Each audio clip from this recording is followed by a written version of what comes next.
نحمده ونصلي على رسوله الكريم أما بعد فأعوذ بالله السميع العليم من الشيطان الرجيم بسم الله الرحمن الرحيم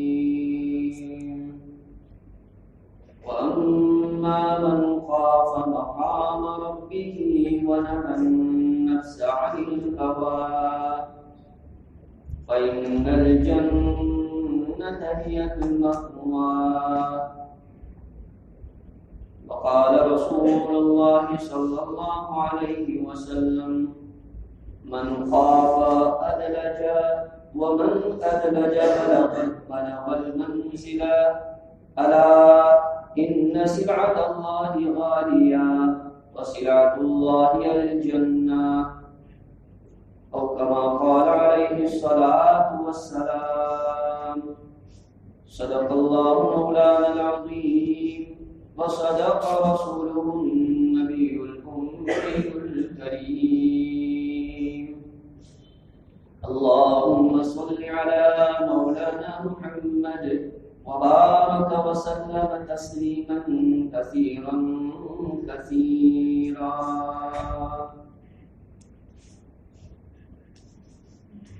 بزرگان محترم، نوجوان دینی بھائیوں، آج مسلم قوم یا دنیا میں بسنے والے جو بھی انسان ہیں، ان کا جو سچویشن ہو چکا ہے وہ اس انداز کا ہو چکا ہے کہ وہ اپنے آپ کو آزاد سمجھتے ہیں کہ ہم آزاد ہیں، ہمیں کوئی کچھ کہنے والا نہیں ہے.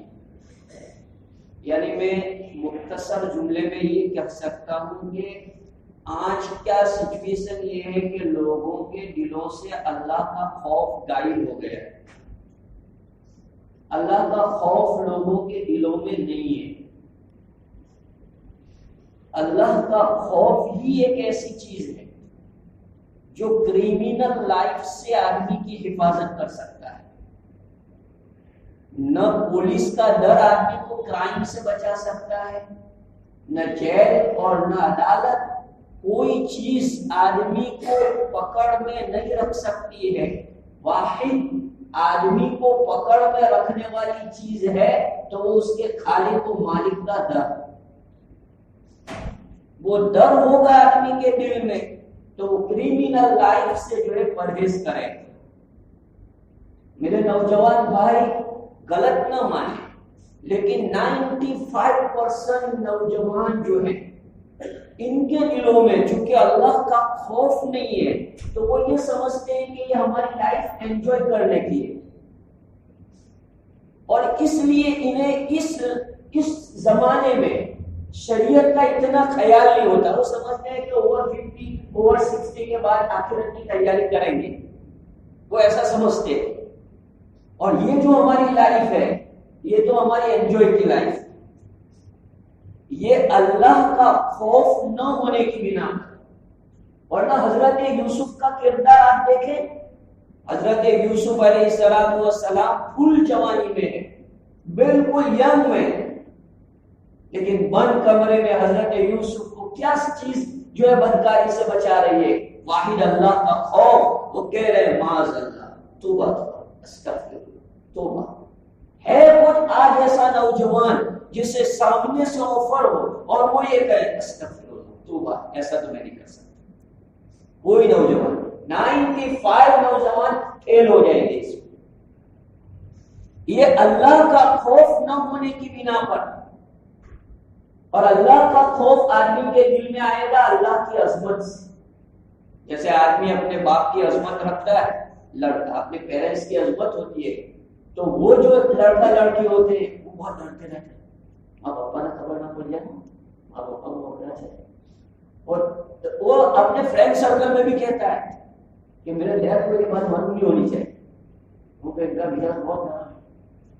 تو ماں باپ کے مزاج سے اگر لڑکا لڑکی واقف ہے تو وہ کرائم کرتے ہوئے بچتے ہیں. یہی حال ہمارا اللہ کے ساتھ کہ جو بندہ بندی اللہ کے مزاج کو جانتے ہیں، اللہ کی پکڑ سے واقف ہے، اللہ کی گرفت، اللہ کا عذاب، تو وہ شریعت کے خلاف کرنے سے اپنے آپ کو دور رکھے۔ آج ہم جو شریعت کو ایوائڈ کر رہے ہیں، شرعی قوانین کو جو ایوائڈ کر رہے ہیں، اس کی وجہ یہ ہے کہ اللہ کی جو عظمت ہمارے دلوں میں ہونی چاہیے، اللہ کا جو ڈر اور اللہ کی پکڑ کی جو بات ہمارے دلوں میں ہونی چاہیے وہ نہیں۔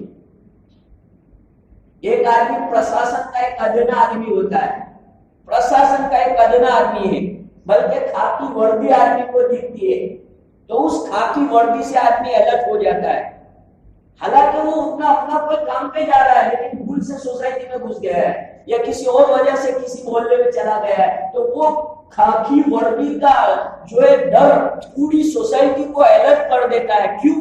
وہ پرشاسن کی طاقت سے واقف، پرشاسن کی گرفت اور پکڑ اس کے سامنے کہ پرشاسن پکڑتا ہے تو کیسا پکڑتا ہے، اس لیے وہ الرٹ رہتا ہے۔ ہمیں اللہ کی گرفت اور اللہ کی پکڑ جیسی معلوم ہونی چاہیے، وہ نہیں ہے، اس لیے ہم الرٹ نہیں ہے۔ بزرگوں اور بھائیوں، میں بالکل کھڑی بات آپ کو سنا رہا ہوں کہ آج ہم یہ سمجھتے ہیں، ہمارا نوجوان یہ سمجھتا ہے کہ میرے ماں باپ تو کمرے میں سو رہے ہیں، رات کو جو ہے ماں باپ اپنے کمرے میں ہو جاتے ہیں، اولاد اپنے روم میں ہو جاتی ہے، اولاد اپنے آپ کو انڈیپینڈنٹ سمجھتی ہے اور یہ سمجھتی ہے کہ بھائی اب یہاں کون دیکھنے والا ہے، یہ تو میں اکیلا ہوں، تو آدمی جو چاہے اس کمرے میں روم میں کرتا ہے۔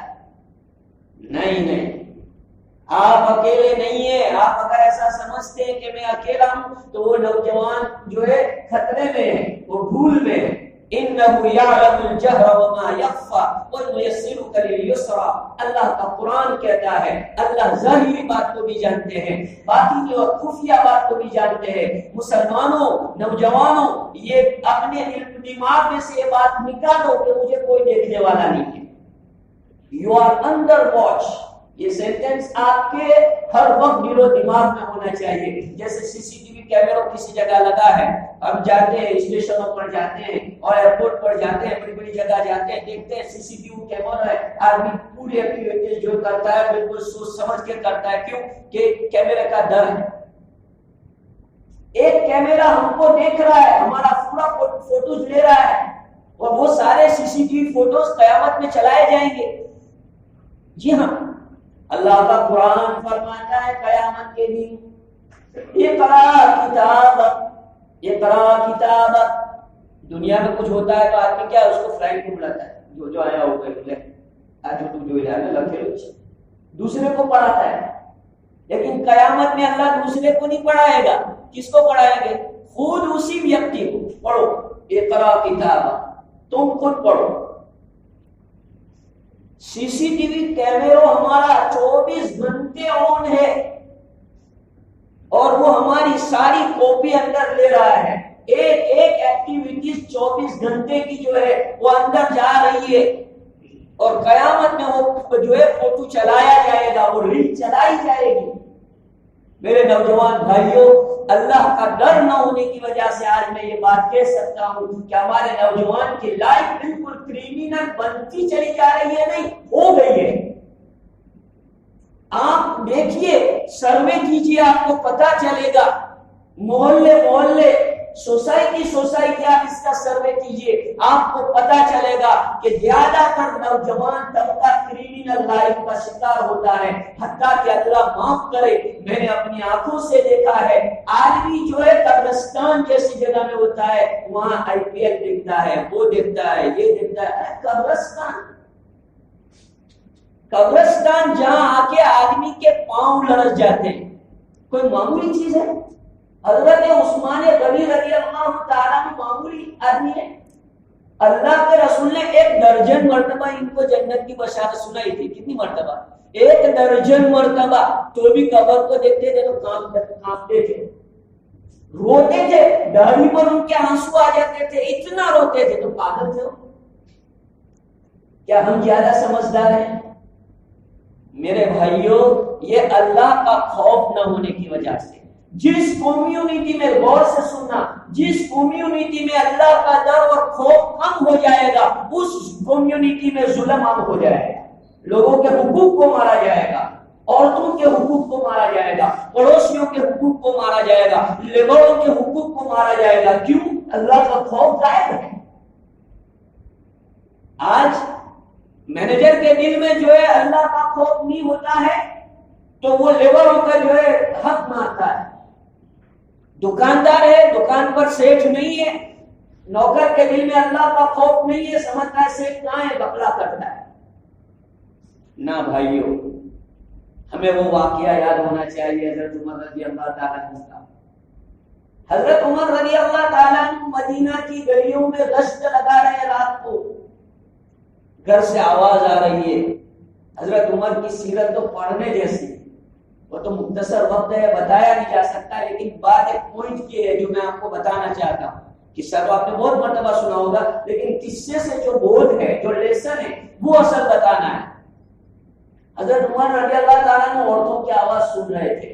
سنا کہ ماں کہہ رہی ہے ارے پانی تھوڑا سا ڈال دو. تو بیٹی نے کہا نہیں ماما ایسا نہیں. تو ماما نے کہا کہ حضرت عمر کیا یہاں دیکھنے آنے والے. تو بیٹی نے کہا کہ حضرت عمر تو نہیں دیکھتا ہے، لیکن جو ہے اللہ تو دیکھ رہے ہیں. حضرت عمر کے اللہ تو دیکھ رہے ہیں. بیٹی کے دل میں اللہ کا خوف ایسا بیٹھا ہوا ہے کہ ماں اکسا رہی ہے. کبھی پیرنٹس اپنی اولاد کو کھلا کے شریعت کام کرنے پر اکسا رہے ہیں. بیٹا تاری داڑھی کو موٹی چاہیے جا کپائی نہیں بیٹا ہے نا مڈا. ماں یوں کہ ماں ایسا کہے گی، باپ کہے گا، یعنی کریمنل لائف بنا رہے ہیں اس کے پیرنٹس. تو وہ بیٹی نے ایسا کہا، کیا کہا تو دیکھ رہا ہے. حضرت عمر کو یہ جملہ بڑا پسند آ گیا. وہ گھر پہ نشان لگا دیا. رات کا اندھیرا تھا، ایسا تھوڑی، نشان لگا دیا. صبح میں جو ان کو بلا بھیجا دربار کے اندر، عدالت کے اندر بات چیت ہوئی. حضرت عمر رضی اللہ تعالیٰ نے کہا کہ اس سے بہتر لڑکی اور کون مل سکتی ہے میرے لڑکے کے لیے، اس سے اچھے کیریکٹر والی کون ہو سکتی ہے. جی ہاں نوجوان بھائیوں، شادی کرو، لڑکی کی دینداری دیکھو، اس کا کیریکٹر دیکھو. خوبصورتی تو ختم ہو جانے والی چیز ہے، مالداری ختم ہونے والی چیز ہے، اصل چیز ہے دینداری، اخلاق، کیریکٹر. اللہ کے رسول نے فرمایا فاصفر بذات الدین تربت یدا.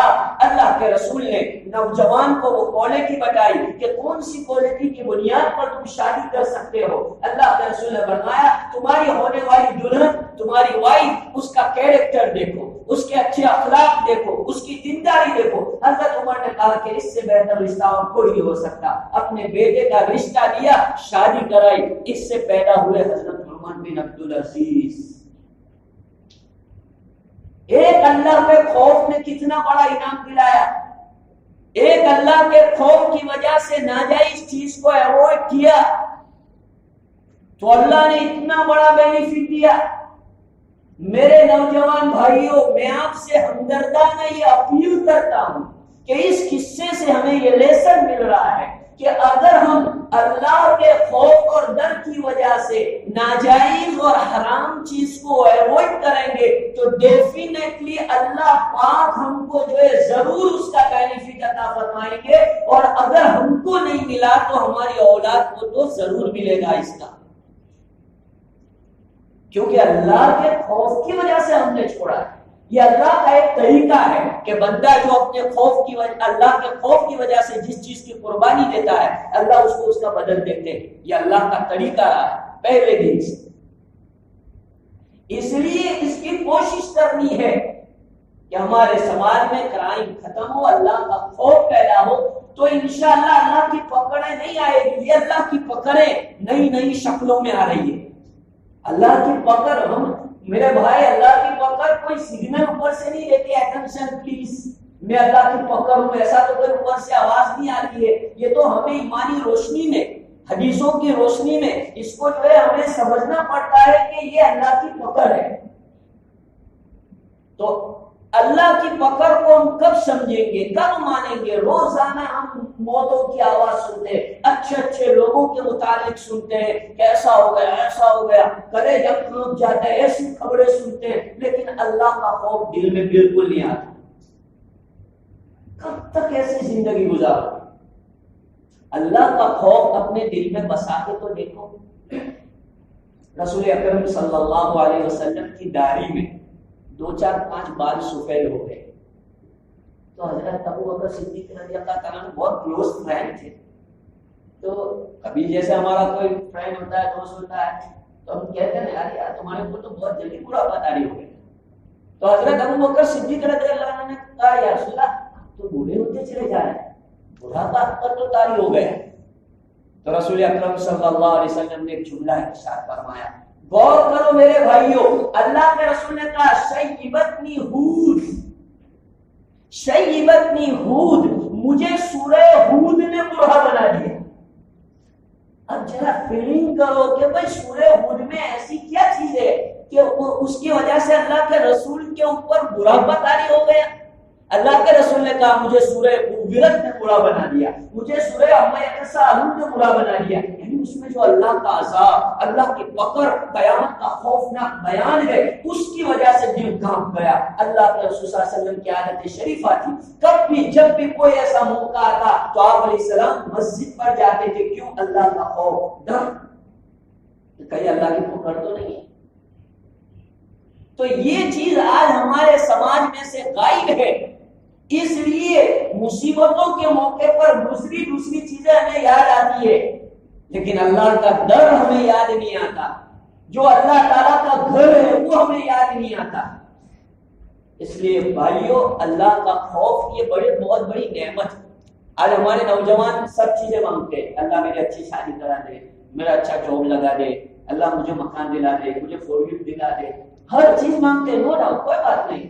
اللہ سے جائز چیزیں مانگنے کی اجازت ہے، آدمی مانگ سکتا ہے اللہ سے.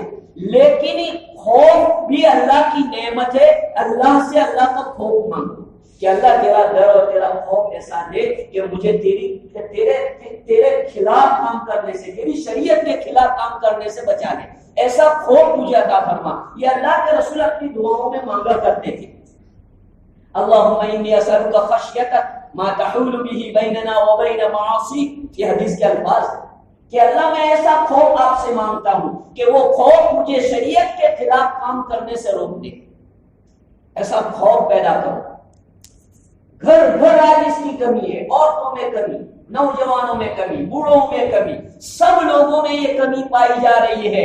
میرے بھائیوں، پیغمبر کہیں جو ہے بیوقوف نہیں تھے کہ وہ راتوں راتوں کو روتے تھے. ان کو اللہ کا خوف ستاتا تھا، ڈر ستاتا تھا، جس کی وجہ سے وہ نرم نرم بستروں پر اپنی رات کی نیند کو قربان کر دیتے. اللہ کا قرآن فرماتا ہے 31ویں پارے کے اندر 12ویں رکوع میں اللہ فرماتا ہے تتجافى جنوبهم عن المضاجع يدعون ربهم خوفا وطمعا. اللہ کے برگزیدہ بندوں کی صفت بیان فرمائی کہ راتوں کو کروٹ بدل لیتے ہیں اور انہیں اللہ کے ڈر کی وجہ سے جب نیند نہیں آتی تو اپنا بستر چھوڑ دیتے ہیں. دل میں پکڑنے والی خوبصورت دلہن کو چھوڑ کر کے مصلی بچھا کے اللہ کے سامنے خوف اور امید کی حالت میں دعا مانگتے ہیں. یدعون ربهم خوفا وطمعا. یہ مومن کی شان بتائی ہے کہ مومن کے اندر یہ 2 چیزیں ایسی ہونی چاہیے، امید، ڈر.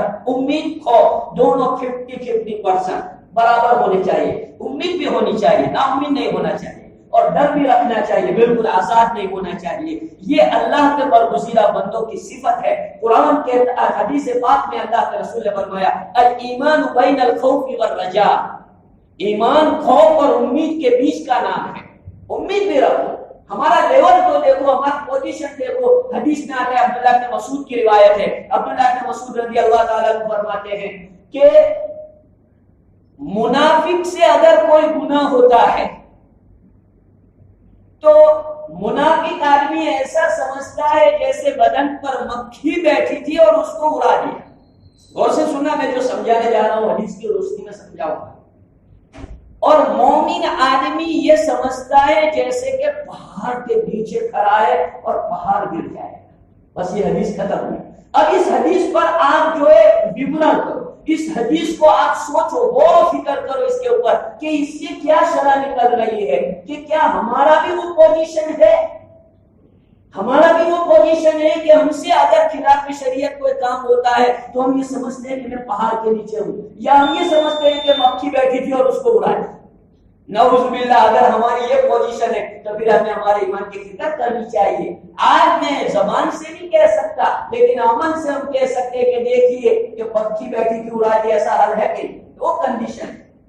ایسا کنڈیشن ہونا چاہیے کہ اگر آدمی سے کوئی غلط کام ہو جاتا ہے وہ روئے دھوئے معافی مانگے اللہ سے، اول تو کوشش کرے کہ شریعت کے خلاف کام نہ۔ آج یہ ہوتا ہے کہ ہمارے جیسا مفتی کا بھی کوئی مسئلہ بدلاتا ہے، اب مفتی لوگ کو تو کیا کرے ہیں، ہمیں ان کا عادت سے ہے اللہ استغفر اللہ۔ یہ آپ کا جملہ میں بول نہیں سکتا، لیکن آپ کسی مفتی کو پوچھنا کہ آپ کو کون سے ٹھکانے میں لے جائے گا۔ شریعت کے آپ نے توہین کی، غیر مسلم اگر شریعت کی توہین کرے گا تو آپ جو ہے جھنڈے لے کے روڈ پہ نکلیں گے، مسلم پرسنل لوگ، اور تم خود جو ہے اپنے لوگ کی جو ہے تم دھجیاں اڑا رہے ہو، اس کا کیا؟ تم نے اپنے شریعت کی، تم نے بالکل پوری شریعت کا ڈھانچہ ڈیمیج کر دیا، اس کا کیا؟ گھر گھر شریعت کے خلاف، بہن کا حق نہیں دیا جا رہا ہے، بیٹی کا حق نہیں دیا جا رہا ہے، پڑوسی کا حق نہیں ہے، رشتہ دار سے ناراض ہے، ایک دوسرے کے حق کو مار کر کے پوری شریعت کو ڈیمیج کر کے رکھ دیا ہے، اور پھر ہم سمجھتے ہیں کہ ہم تو اسلام کا بہت بڑے حامی ہیں، اسلام کے خلاف کچھ ہوگا تو بینر لے کے روڈ پہ چلے آئیں۔ بے شک ہمارا فریضہ ہے کہ ہم اسلام کی حفاظت کریں۔ ارے بھائی، اسلام کی ہم کیا حفاظت کریں گے؟ اسلام خود ہماری حفاظت کرے گا۔ اس لیے بھائیو، اللہ کا خوف پیدا کرو، اللہ کا ڈر پیدا کرو۔ اللہ کا خوف کیسے پیدا ہوگا؟ اللہ کی محبت سے، اللہ کی معرفت سے۔ جس کو جتنے درجے کی اللہ کی معرفت ہوتی ہے، اللہ کی پہچان ہوتی ہے، اتنے درجے کا ڈر اس کے دل میں پیدا ہوتا ہے۔ اللہ پاک مجھے اور آپ کو، پوری امت مسلمہ کو، خصوصاً مسلمانوں کو اللہ تبارک و تعالیٰ جو ہے ان باتوں کی سمجھنے کی توفیق دے اور خوف الہی کے ساتھ ہماری پوری زندگی گزرے۔ اللہ پاک عمل کی توفیق عطا فرمائے۔ وآخر دعوانا الحمد للہ رب العالمین۔